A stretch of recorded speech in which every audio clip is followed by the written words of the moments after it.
Hello and welcome to the first edition of Newsroom series for this week on Channels Television. Thank you for joining us. I'm Anne Nwawadu, and today we concentrate on the southwestern part of Nigeria. And the Director General of the Presidential Enabling Business Environment Council, Zara Mustafa, has asked states across the country to take advantage of reforms initiated by President Bola Tinubu in order to foster investment growth and job creation in their respective states. She made the comments during a technical session and town hall meetings with heads of investment enabling ministries, departments and agencies in Osogbo, the Osun State capital. The meetings are part of the national campaign for the adoption of state action on business enabling reforms A750 at $750 million World Bank supported initiative in collaboration with the federal government. It is designed to sensitize and incentivize strengthening business enabling reforms in Nigeria's sub-nationals. Yes, they may not be participating actively in terms of accessing the funds, but they have been very proactive in implementing some of the policies. And more important for us, it's important that we extend some of President Bola Ahmed Tinubu's policies at the national level to the subnational level. We're trying to embed the principles in our 8 points agendas, all the principles around job creation, investment promotion.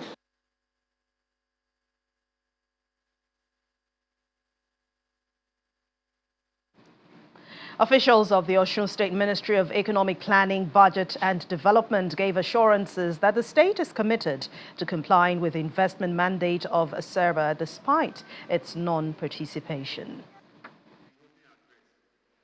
What we are doing today is hosting the federal government delegation to come and look at how we are doing it in the state.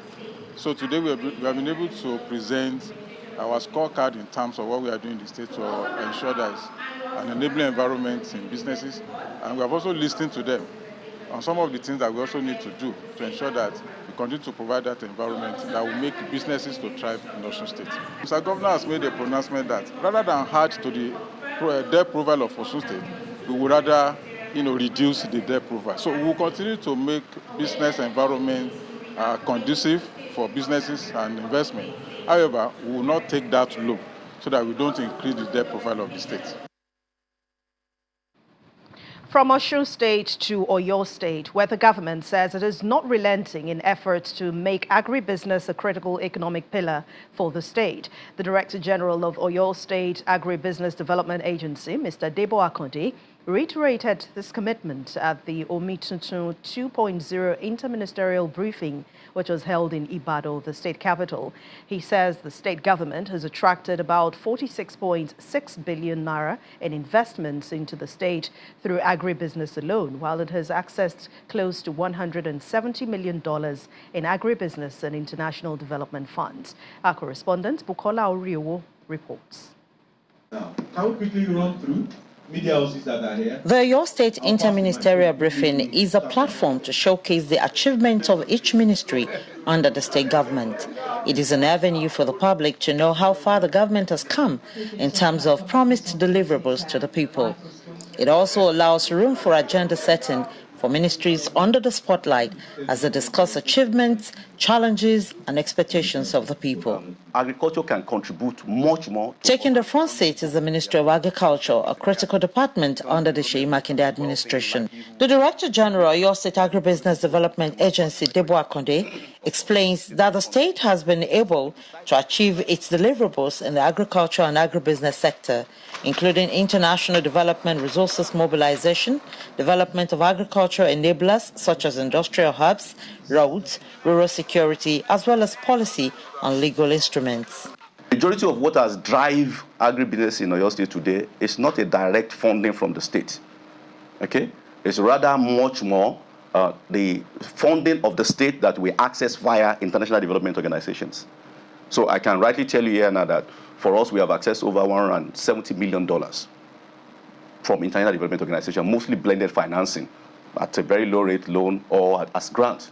Next, the State Commissioner for Energy and Mineral Resources, Professor Daoud Shogodoyin, presents his scorecard as he notes that the ministry is anchored on the 5 pillars of the Sustainable Development Goals aimed at stamping out poverty, develop sustainable cities, and encourage the switch to clean energy, among others. It was set up and built around 5 SDGs. SDG number 1, which is no poverty. SDG number 7, which is what we call the affordable clean energy. SDG number 8, decent work and economic growth. SDG number 9, industry, innovation and infrastructure, as well as SDG 11, which is sustainable cities and communities. Shogodoyin adds that the independent power project of the state government, modeled to generate 5 megawatts for the first phase, has yielded results as close to 75% of the target has been achieved. We have actually achieved 43.12 kilometers of district lighting within Ibadan. Now, we're extending the rest to other areas, other zones in Oyo State to have what I can call smart LED solar lighting streets. The interministerial briefing continues with other ministries and parastatals giving an account of their stewardship. Bukola Oriowo, Channels Television News.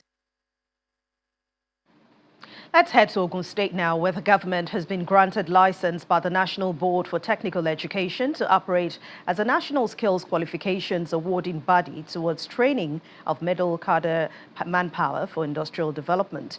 Well, the State Commissioner for Education, Science and Technology, Professor Abayomi Arigbagu, gave this hint during the stakeholders' engagement with heads of ministries, departments and agencies, and unveiling of the Skills Qualification Board for the National Skills Qualification Certificate in Abeokuta, the Ogun State capital. The commissioner says that this is highly imperative in order to train highly qualified manpower to different aspects of skills acquisition towards reducing unemployment, promoting self-reliance and poverty reduction. Ogun State in southwest Nigeria is no doubt an emerging economy with fast-growing industrial activities that require highly skilled manpower, the dearth of which is a major challenge. The state government is taking decisive steps towards reversing this trend, and it's yielding fruit as it becomes the first state to be granted a license to issue the National Skills Qualification Certificate by the National Board for Technical Education. 3 integrated job centers and work hubs have been established in each of the 3 senatorial districts of the state for this purpose. We are not going to deceive ourselves in this country. There should be a paradigm shift from the paper for education. We need to have a functional education where our youth will be equipped with the relevant skills, entrepreneurship skills, creativity to solve real-life problems. That is why the state's skills fund is being funded. And the pilot trainees were given startup kits for them to start the establishment of the various skills which they have been taken through during the course of the training.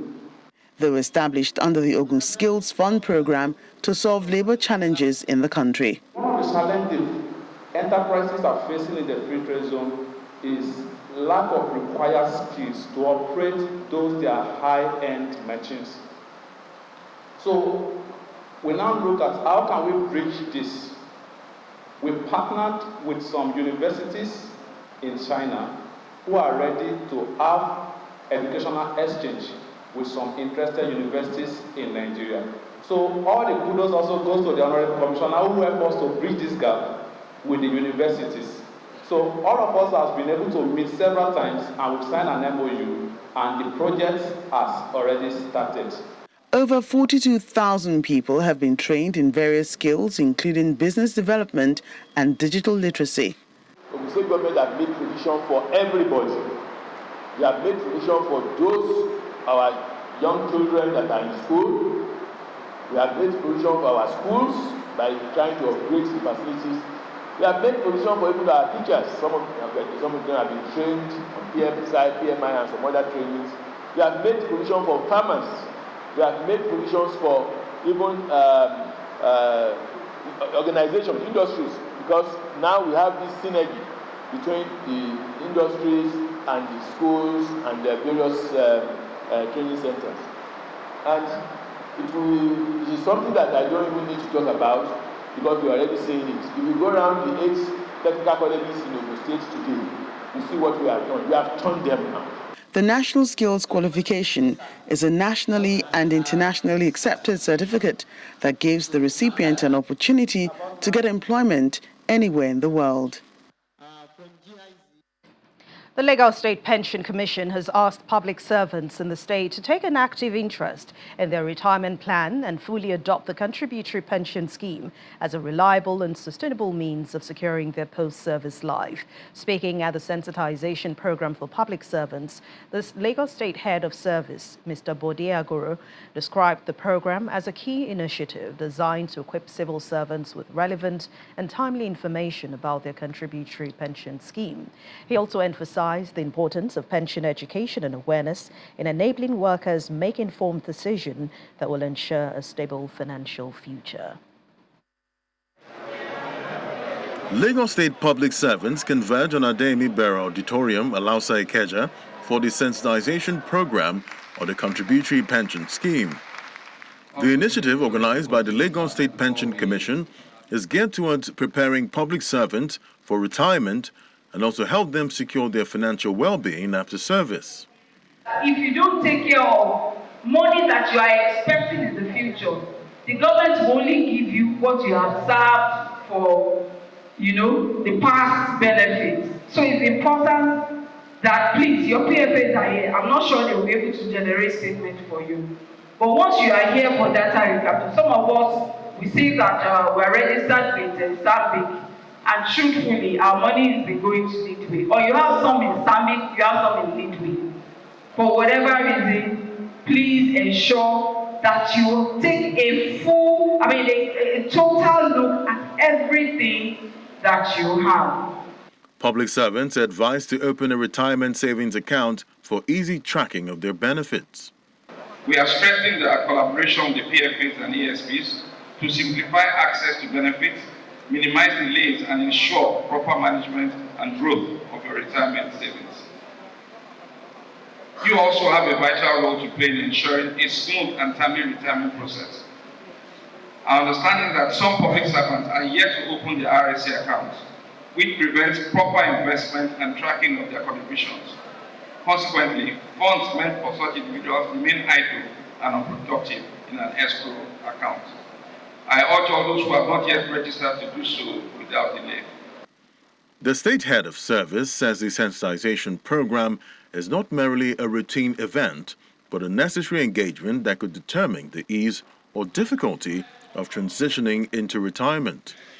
Let me once again emphasize the importance of this exercise and to implore you all to be intentional about updating your data with your respective PFAs in order to ease the process of your pension benefits going forward. I also want to bring to your notice a new dimension issued by the Office of the Head of Service Staff Housing Board. Those of you that have staff quarters, when you are exiting service, if your staff quarters is vandalized, we will not clear you. So, as part of the requirement for your pension, we'll do an inspection, and that is when we'll now clear you for further processing of your pension. Some of the participants are grateful for the initiative and pledge to take active steps in monitoring their pension contributions. Everything we've been told here today is extremely valuable, and it's one to be taken very seriously so that at the point of retirement we have a seamless value for all our pension deductions. It's a very good one from LASPEC, and this program has prepared me as well as other civil servants to know that preparation for exit from service starts from the day that you enter.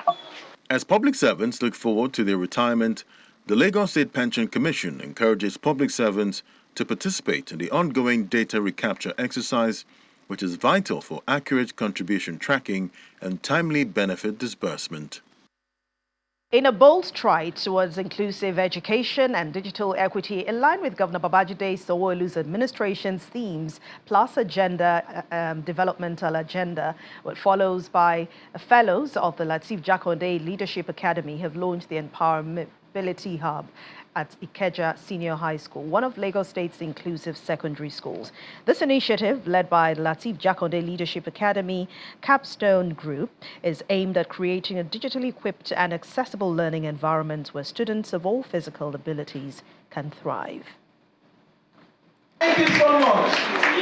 Students of Ikeja Junior High School are the first beneficiaries of the Empowerability Hub, an initiative put together by fellows of the Lateef Jakonde Leadership Academy. Discovered that sign language is very, very important because it has relationship with humans. The initiative, under the supervision of the Lagos State government, is aimed at creating a digital-equipped and accessible learning environment where all students, regardless of physical ability, can thrive. Beyond local policy, our work also contributes to the United Nations Sustainable Development Goals, particularly SDG 4 and 10, which centers on quality education and reduce inequalities, respectfully. The inclusive digital learning program also incorporates students who have difficulty in hearing, and the representative of the Lagos State Office of Disability Affairs encourages those who are hard of hearing to embrace the program. Please be serious and do not be left behind. They should have in mind to attain greater heights. AI and practical tools are also included in the program, and the Executive Secretary of the Lateef Jakonde Leadership Academy applauds fellows of the Academy for impacting knowledge into others. I just want you to remember this feeling, dissect it, embrace it, reflect on it, love on it, because you will recognize it later on as well as time goes on, as you continue to do good even beyond the academy. A new facility has been provided for the students to have access to modern devices for learning. They've built a hub where they can have access to modern digital devices that will help them to learn better and to remain part of a fast-growing digital economy in Lagos. As you know, the Babajide Sanwo-Olu administration is running a Themes Plus agenda. And the plus in that Themes Plus is inclusivity. That means that no one should be left behind. The Empowerability Hub and other initiatives for the students reaffirms the Lagos State's drive in transforming the education sector that is beneficial to all. Members of the Take Back Festac movement over the weekend staged a peaceful walk to create awareness on the deplorable state of roads and other amenities within their state, as well as the rise of insecurity in the region. The aggrieved residents who took a walk along major roads within their state called on local, state and federal governments to intervene in the matter and return Festac to its once enviable height. These residents, who are members of the Take Back Festac movement, are out to register their feelings, citing the continuous degeneration of the once pride of Nigeria.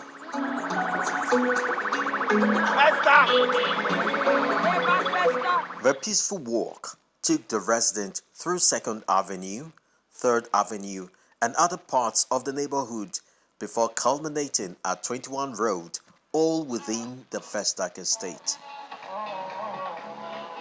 Chairman of the Take Back Festac says the estate was built by the federal government and wonders why it has been neglected. Please, do our roads for us. No healthcare facilities. The one we have in First Gate there, you can't even access it. I mean, and we've had House of Rep members, senators, they've done nothing. We will not keep quiet like this. We continue to speak until sanity returns to our community. Also speaking, the vice chairman of Take Back Festac and a member expressed concern over the breakdown of security and other amenities inside the estate. Festac has turned a den of criminality, insecurity. You cannot have access to any good facility that government is supposed to provide. We are pleading because we are here. This is second gate market. I remember as a child, my mother would walk into this market and she would leave me in one of those gardens by PSCN now, and I would play for hours in safety. My mother was never afraid. Festac Town is a residential housing estate built to house the participants of the Second World Festival of Black Arts and Culture of 1977, and it appears to have witnessed a lot of degradation. A reason the walk was staged to ensure the estate is given the needed attention. Our voice, our power. Our voice and our power. Residents of Okeya area of Ijoka community in Akure, the Ondo state capital, can now sleep with their two eyes closed as the challenge of flooding due to heavy rains have now been tackled. This is Okeya area of Ijoka community, a highly populated residential area of Akure, Ondo state capital. Residents consistently complain of battling flooding whenever there's a heavy rainfall. According to some of the residents, the whole area gets cut off from the rest of the town once this canal overflows. Families have lost their properties, while some have been forced to flee the area. For many years, over 7 years that I've been in Okeya, the rain, anytime it falls, there will be flooding everywhere, especially those that have houses very close to the river. The water will enter to their rooms. Some of them they will not even sleep at home. They will go to their neighbors or to their friends to sleep there. Some families, they did not sleep together anytime the rain falls because the husband, the wife, and the children may be at home. The husband has gone to work. He nowhere to come back home because the place is flooded up. Me in particular, we have a very big fish farm here, of which this flood has been a torment to us. We've lost over hundreds of millions as a result of this flood. But today, we want to really appreciate His Excellency, the Governor of Ondo State, Governor Lucky Ayedatiwa, for hearing the cry of the community and his electorate to have considered us. While the state government sympathizes with the people, the government says indiscriminate dumping of refuse in the canal is a major part of the problem.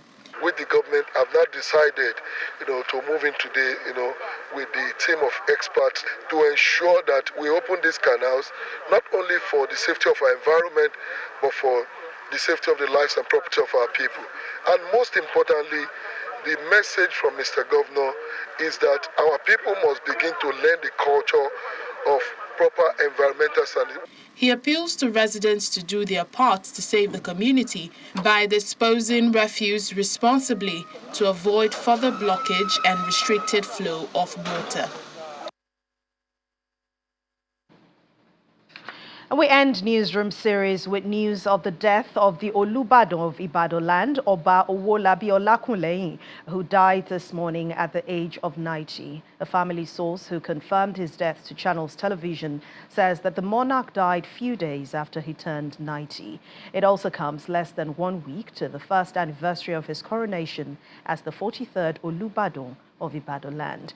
Oba Olakunleyin succeeded the late Oba Lekan Balogun on July the 12th, 2024, following his death in March 2024.